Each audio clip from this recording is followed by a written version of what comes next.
Hello, this is Natasha, and this is the second chapter of The Secret Garden. The young Mary Lennox is still in India. Her parents have died of cholera, and she has been brought to the bungalow of an English clergyman, where none of the children will play with her. Fortunately, there are plans for Mary to go and live with her uncle Archibald Craven in England. There is a long journey ahead. Let's see how Mary, who has a rather contrarian, difficult temper, gets on in this chapter of The Secret Garden. Mary had liked to look at her mother from a distance, and she had thought her very pretty. But as she knew very little of her, she could scarcely have been expected to love her or to miss her very much when she was gone. She did not miss her at all. In fact, and as she was a self-absorbed child, she gave her entire thought to herself, as she had always done. If she had been older, she would no doubt have been very anxious at being left alone in the world. But she was very young, and as she had always been taken care of, she supposed she always would be. What she thought was that she would like to know if she was going to nice people, who would be polite to her and give her her own way, as her ayah and the other servants had done. She knew that she was not going to stay at the English clergyman's house where she was taken at first. She did not want to stay. The English clergyman was poor, and he had 5 children nearly all the same age, and they wore shabby clothes and were always quarrelling and snatching toys from one another. Mary hated their untidy bungalow, and was so disagreeable to them that after the first day or two nobody would play with her. But by the second day they had given her a nickname, which made her furious. It was Basil who thought of it first. Basil was a little boy with impudent blue eyes and a turned-up nose, and Mary hated him.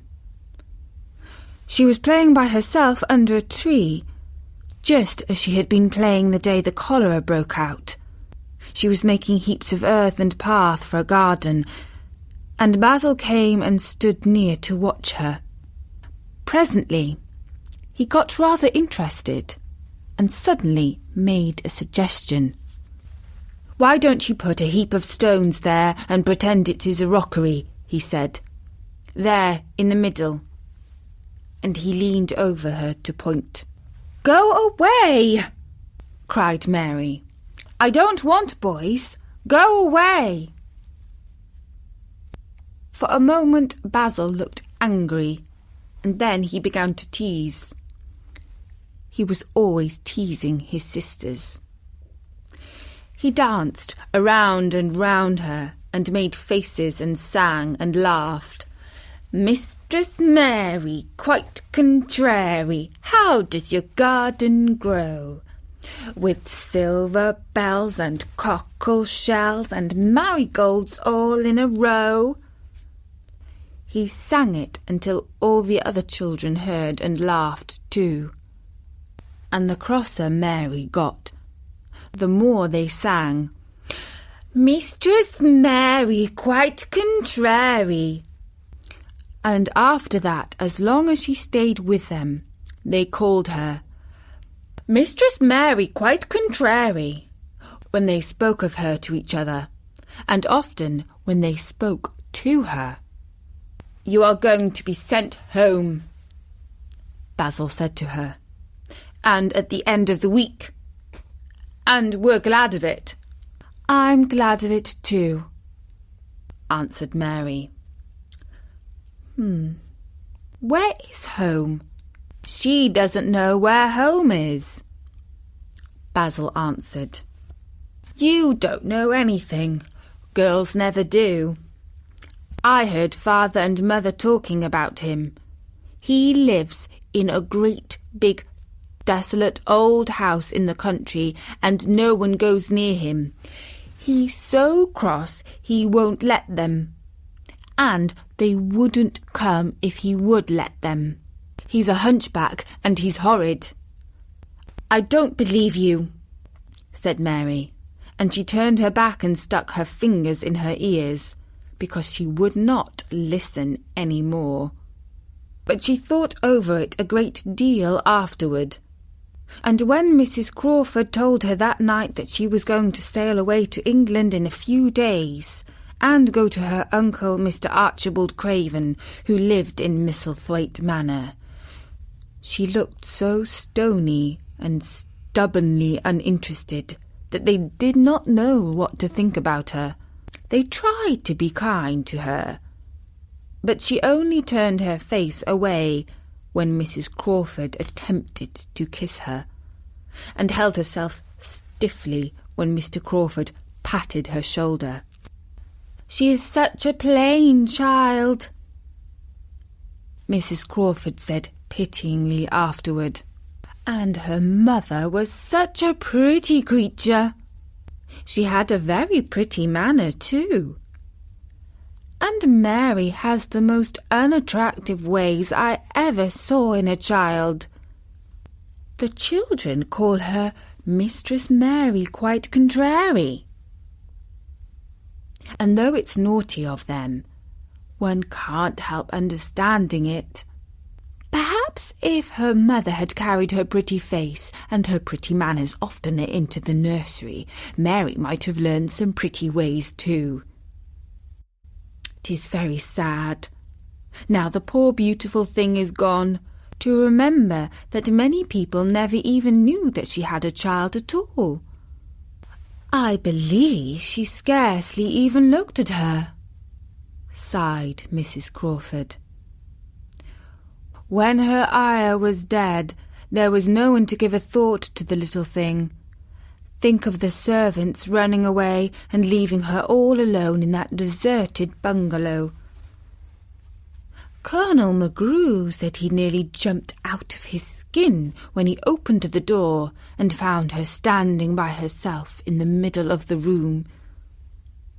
Mary made the long voyage to England under the care of an officer's wife, who was taking her children to leave them in a boarding school.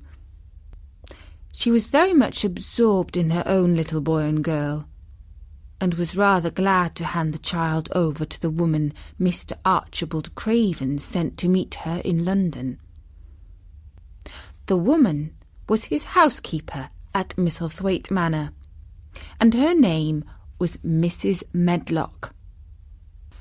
She was a stout woman, with very red cheeks and sharp black eyes. She wore a very purple dress, a black silk mantle with jet fringe on it, and a black bonnet with purple velvet flowers which stuck up and trembled when she moved her head. Mary did not like her at all, but as she very seldom liked people, there was nothing remarkable in that. Besides which, it was very evident Mrs. Medlock did not think much of her. "My word, she's a plain little piece of goods," she said, "and we'd heard that her mother was a beauty. She hasn't handed much of it down, has she, Mum? Perhaps she will improve as she grows older," the officer's wife said good-naturedly. "If she were not so sallow and had a nicer expression, her features are rather good. Children alter so much." "She'll have to alter a good deal," answered Mrs. Medlock. "And there's nothing likely to improve children at Misselthwaite, if you ask me." They thought Mary was not listening, because she was standing a little apart from them at the window of the private hotel that they had gone to. She was watching the passing buses and cabs and people. But she heard quite well, and was made very curious about her uncle and the place he lived in. What sort of a place was it? And what would he be like? What was a hunchback? She had never seen one. Perhaps there were none in India. Since she had been living in other people's houses, and had no ire, she had begun to feel lonely and to think queer thoughts which were new to her. She had begun to wonder why she had never seemed to belong to anyone, even when her father and mother had been alive. Other children seemed to belong to their fathers and mothers, but she had never seemed to really be anyone's little girl. She had had servants and food and clothes, but no one had taken any notice of her. She did not know that this was because she was a disagreeable child. But then, of course, she did not know that she was disagreeable. She often thought that other people were, but she did not know that she was so herself. She thought Mrs. Medlock the most disagreeable person she had ever seen, with her common highly coloured face and her common fine bonnet. When the next day they set out on their journey to Yorkshire, she walked through the station to the railway carriage with her head up and trying to keep as far away from her as she could, because she did not want to seem to belong to her. It would have made her angry to think people imagined she was her little girl. But Mrs. Medlock was not in the least disturbed by her and her thoughts. She was the kind of woman who would stand no nonsense from young ones. At least, that is what she would have said if she had been asked.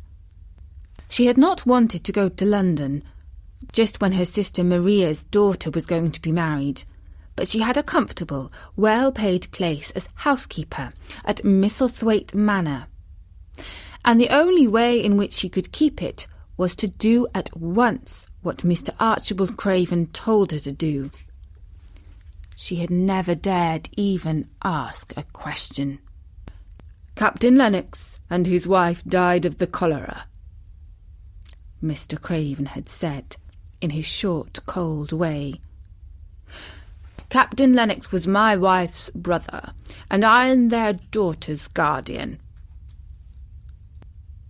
The child is to be brought here. You must go to London and bring her yourself." So she packed her small trunk and made the journey. Mary sat in the corner of the railway carriage and looked plain and fretful. She had nothing to read or to look at, and she had folded her thin little black-gloved hands in her lap. Her black dress made her look yellower than ever, and her limp light hair straggled from under her black crape hat. "A more marred-looking one I never saw in my life." Marred is a Yorkshire word and means spoilt and pettish. She had never seen a child who sat so still without doing anything. And at last she got tired of watching her and began to talk in a brisk, hard voice. "I suppose I might as well tell you something about where you are going to," she said. "Do you know anything about your uncle?" "No," said Mary. "Never heard your father or mother talk about him?" "No," said Mary, frowning. She frowned because she remembered that her father and mother had never talked to her about anything in particular. Certainly they had never told her things.